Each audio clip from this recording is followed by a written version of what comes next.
We've created a graphics class that is responsible for initializing SDL and refreshing the back buffer. We ensure that SDL initialization and window creation are completed properly in the source file by using SDL getError. Our game manager class is similar to our graphics class.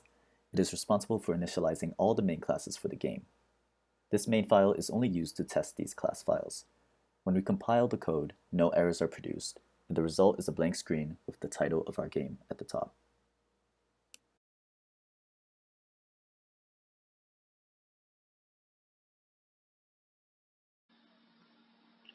Alright, so basically we have created a player object here and assigned its texture attribute, this PNG file, and then our game class has initialized the player object and printed it on the screen.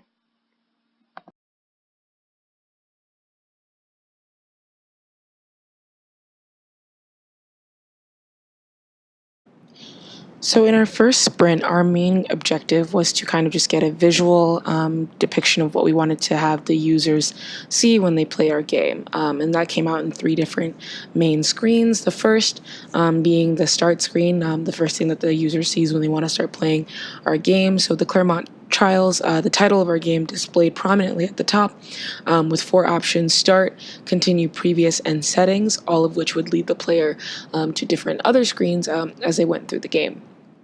The second being our game over screen, which is a black screen with the red words game over.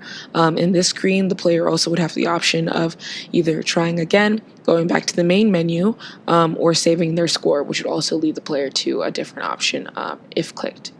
And the last screen was just an overall idea of what we wanted our game to kind of look like, generally having kind of the playing field on the bottom, with the player running kind of just laterally one direction and obstacles coming towards them or in their path.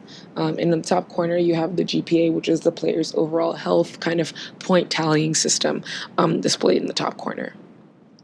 And that's our game. Last week, I was first working on creating the UML draft with Sydney during lab, which later Eric and Ryan finished and implemented 2 design patterns. And so my main contribution was creating these texture HPP and texture CPP files, which would allow us to load in textures we used an SDL tutorial to help us out. But basically, we wanted to get our first sprint to run, which would just mean we wanted to load the images and be able to toggle through the images. And so that's done through these 2 files, texture HPP and CPP. And in the game manager CPP file is where I wrote the code. Basically, it loads it in here. Right here, it loads the start screen in at the, to when we load up the program. And then over here, if it says, if you put the key down, if the key is 0, get the path and then change the path to play screen PNG, which is what the file name is saved as in the directory, and then update this mtext, which is a pointer, I believe. Yeah, SDL texture. So, and if I click 1, it should show up as end screen PNG. And so to show you guys what that looks like, compile it,